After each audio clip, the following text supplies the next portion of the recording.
Димаш Құдайберген. Тонның 1 минуттық тарихы.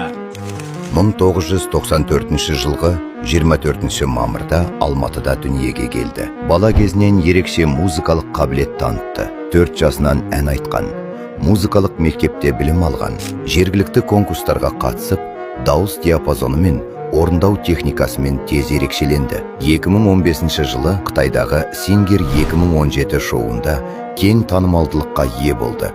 Ол әртүрлі жанрларда өнер көрсетеді. Классика, поп, этникалық музыка, джаз. Шоудан кейін Димаш халықаралық деңгейде танылды. Оның видеолары миллиондаған қаралым жинайды. Фан-клубтары барлық континенттерде бар. Димаш көптеген марапаттарға ие болды. Үздік халықаралық орындаушы, вокалдық шеберлік үшін сыйлық. Бүгінде ол Қазақстанның ең үздік вокалистерінің бірі саналады. Ұлттық мақтаныш пен таланты мен еңбегінің арқасында жаһандық табысқа жеткен үлгі. Оның дауысы диапазон, эмоция және техникалық кемелділікті үйлестіретін құрал. Қазіргі музыкадағы феноменге айналдырады.